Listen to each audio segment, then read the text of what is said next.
Un saludo para los salvadoreños y salvadoreñas que viven en Nueva Zelanda, Australia, Europa, norte y sur. Los que viven en los Estados Unidos, en Canadá, en cualquier parte del mundo. Y a los que vivimos en El Salvador. Para todos ellos, un abrazo. Un saludo a la gente del Distrito 2 de la Alcaldía de San Salvador. A la Marcelita, a la Carlita y a los trabajadores que limpiaron hace unos días el bosque de ahí de la Santa Leonor. Los vecinos agradecen eso. Hicieron un buen trabajo. Un saludo a la gente de FUDE, de Ciudad Merliot, donde le miran los ojos a un montón de gente. Un abrazo a Walter Lemos, el optometrista, y a la doctora oftalmóloga que también mira los ojos. Excelente trabajo. Exámenes cuidadosos y muy atentos de esos médicos. Saludamos a René Prudencio. Estudia bastante eso en lo que estás estudiando, René. El derecho requiere una cabeza con mucho razonamiento, porque el derecho es la ciencia de la malicia. No lo olvides.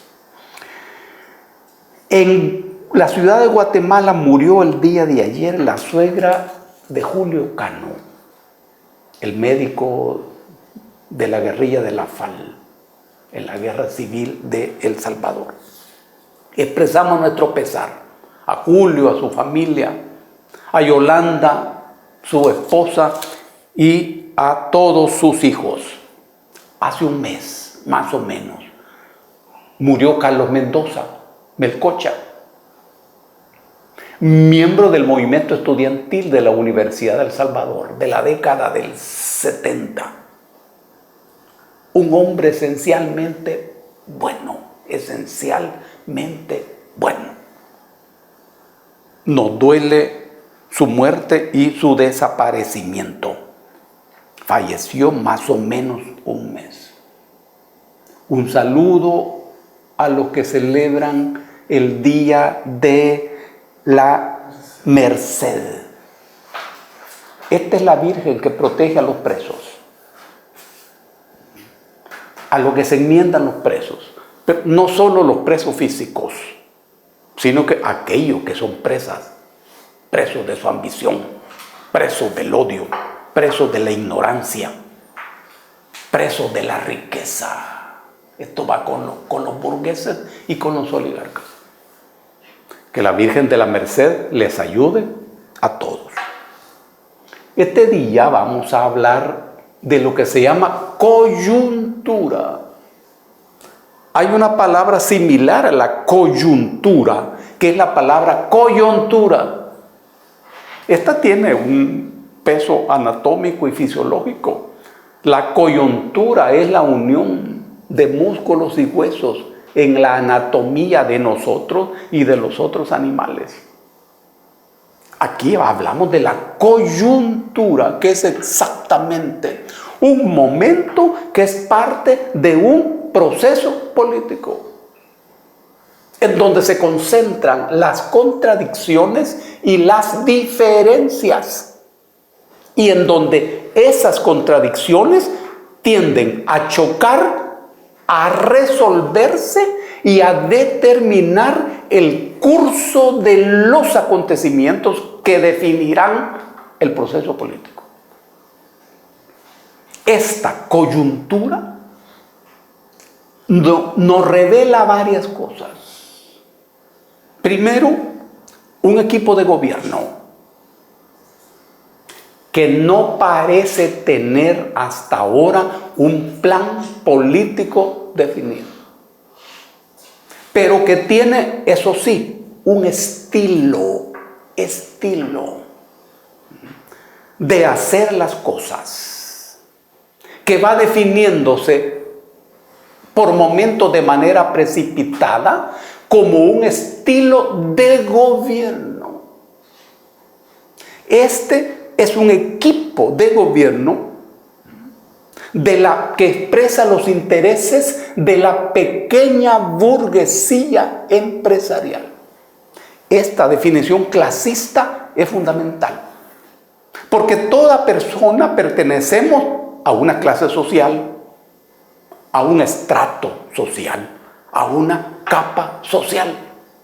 Nadie puede dejar de pertenecer a eso. La pequeña burguesía es el grupo humano que se mueve en una relación entre los de arriba, la burguesía o la oligarquía, o los de abajo, el pueblo. Esa pequeña burguesía oscila. Allí, en esa pequeña burguesía, están los intelectuales. Y en el caso del empresario pequeño burgués, aspira a subir, a llegar a ser burgués, a llegar a ser oligarca. Muy bien, ese grupo tiene hoy el control del aparato del Estado. Eso es lo que ocurrió en febrero de este año. Sin los partidos políticos. Ojo, esta es una característica de este proceso, sin los partidos políticos. Esto es grave para el régimen político, que está basado en los partidos, que constitucionalmente se convirtieron a partir de 1983 en los dueños del aparato del Estado. Muy bien, este equipo de gobierno no es de los partidos políticos. Y esto le da al gobierno un sentido muy particular, muy definido. Por eso, una primera característica de la coyuntura es lo que puede definirse como una confrontación en las alturas. Este grupo que controla el aparato del Estado choca con los sectores sociales, económicos de arriba de la sociedad. Allí hay una confrontación. Ojo, esta confrontación no es ideológica, no es filosófica, no es política. No se trata de una confrontación por el rumbo político del gobierno, no, porque no se sabe cuál es el rumbo. Tampoco se confronta por la filosofía política, porque no se sabe, sino es una confrontación que viene por la definición del uso del aparato del Estado. Cuando yo capturo el aparato del Estado, puedo usarlo o para transformar la sociedad, para mejorar la vida de los seres humanos, o puedo usar ese poder para enriquecerme o para aplastar a la gente que está enfrente de mí. Eso se llama, de todas maneras, se llama represión. En el caso del partido FMLN, ellos capturaron el control del aparato del Estado, pero lo usaron para su beneficio. No lo usaron para transformar la vida de las personas. Eso también está pendiente en el caso de este gobierno, pero hay una disputa. Porque antes de este gobierno, los oligarcas, eran los burgueses, los dueños de ese aparato del Estado. Y antes de la guerra civil, los dueños de ese aparato del Estado era la Fuerza Armada. Miren cómo el proceso histórico viene caminando. Siempre que cambia el propietario del aparato del Estado, hay confrontación. Ahora bien, en el escenario de esa indefinición, hay que apuntar que aún está pendiente para qué este equipo va a usar el aparato del Estado. Se puede decir que se trata de una fuerza modernizadora. Y es que desde hace 60, 70 años o más años, hay una confrontación en nuestra historia entre fuerza de modernización y fuerza oligárquica y feudal. Es así. Francisco Morazán, por ejemplo, fue asesinado en Costa Rica un 15 de septiembre de 1842 en San José, Costa Rica. Morazán expresaba la lucha por unir a toda Centroamérica. Expresaba un pensamiento liberal.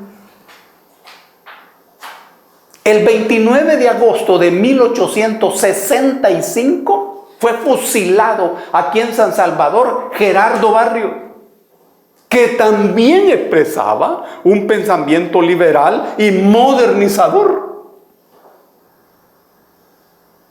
En febrero de 1913 fue asesinado el doctor Manuel Enrique Araujo, que era presidente del país, que también ha sido definido como un presidente liberal. Es decir, la lucha entre la modernización y el atraso sigue planteado en la historia de nuestro país. ¿Está presente eso en esta coyuntura? Este grupo que ha tomado el control del aparato del Estado puede definirse como una fuerza modernizadora. No hay que olvidar que esto vos lo podés ver en el presupuesto del Estado, porque en el presupuesto del Estado está definido qué es lo que vas a hacer. Por ejemplo, si en el presupuesto se eleva el presupuesto de educación, entonces ya uno sabe, no puede haber transformación de la sociedad sin desarrollo de la educación. Se eleve el presupuesto de agricultura, se eleve el presupuesto de salud también. Todo eso es un presupuesto del presupuesto. Por eso, el presupuesto que va a presentar este equipo dará la medida de para dónde van. Estoy explicando esto porque en el fondo lo que está planteado es: este gobierno es un gobierno distinto a los anteriores o es un gobierno diferente a los anteriores. Todo gobierno es distinto al otro. Distinto. Lo de distinto quiere decir que se distingue. ¿Sí? Porque hay otro presidente, hay otros ministros. En ocasiones hay hasta otros colores. Hay gobiernos que pintan los edificios públicos con el color de los partidos, por ejemplo. Eso es ser distinto. Distinto es quien se distingue de los otros, pero diferente es otra cosa. ¿Será este gobierno diferente a los otros? La diferencia tiene que ver con tus esencias, tus proyectos, tus rumbos.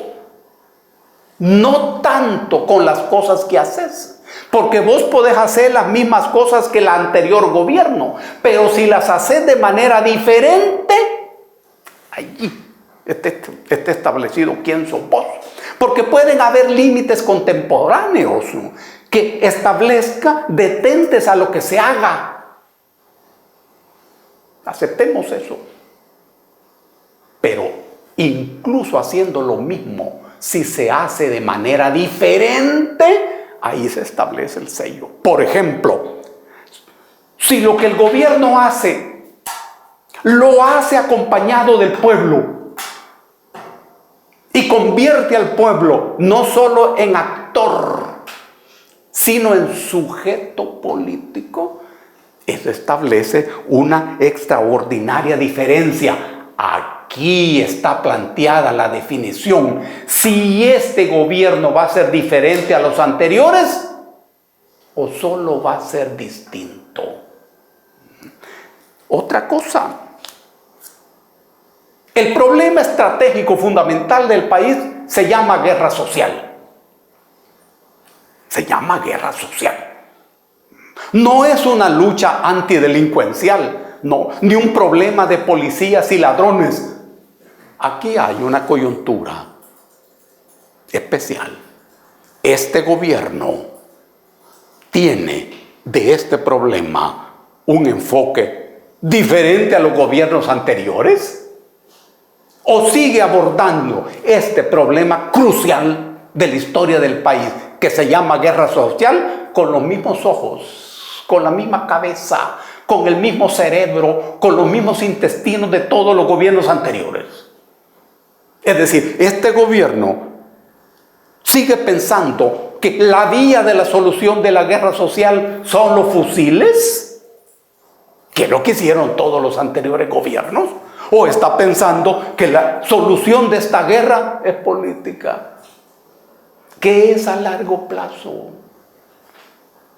que pasa por recuperar el papel del Estado, y en donde lo militar, si bien juega, pero no juega de manera decisiva. Hace poco, hace unos días, la pandilla hizo una demostración de poder, no de fuerza, no de fuerza. Hubo un día en que aumentó el número de muertos en el país. Esa fue una demostración de poder. La pandilla dijo: estamos intactos, tenemos poder, podemos actuar. Ojo, ojo. Eso estremeció la política gubernamental. Si esta política está basada en el uso de los fusiles, no va por buen camino. Es lo mismo que hicieron todos los anteriores gobiernos. Y no hay que olvidar que en lo que tiene que ver con el aparato de gobierno, la clave está en qué es lo que el gobierno hará en salud, educación, medio ambiente, agricultura. Esto, en la vivencia interna, son las áreas claves.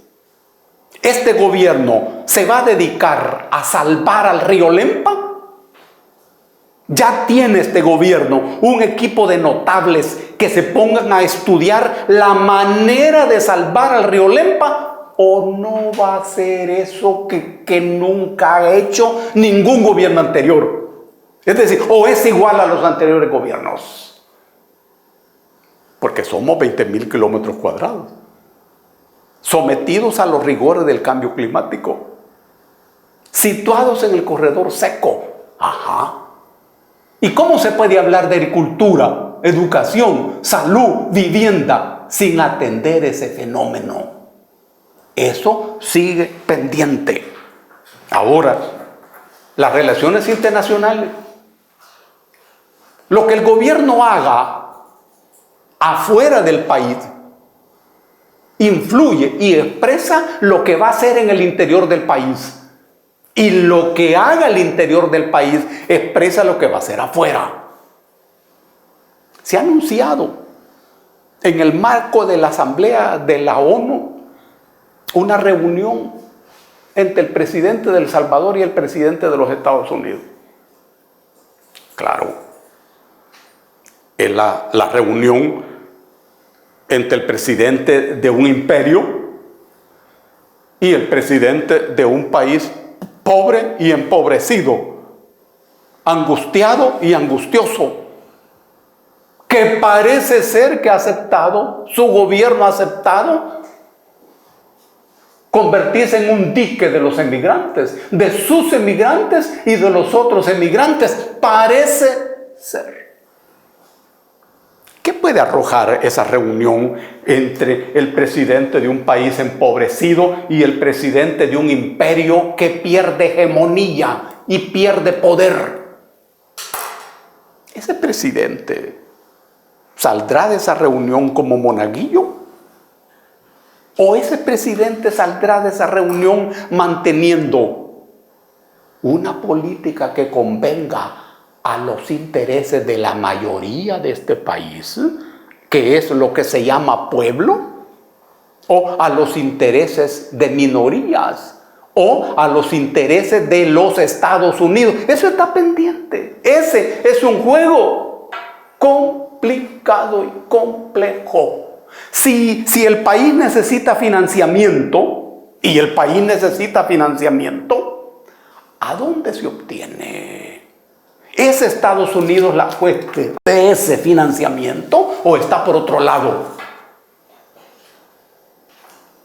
Ese juego en el mundo siempre es un juego peligroso que requiere mucho talento, mucho compromiso. Yo no dudo que hay talento en este gobierno, ni dudo que hay compromiso también. Lo que está pendiente es definir con quién está comprometido y definir para qué va a servir el talento. Hay confianza, hay esperanza. No defrauden ustedes ni esa confianza ni esa esperanza. Solo así podrán entrar al reino de los cielos. De otro modo,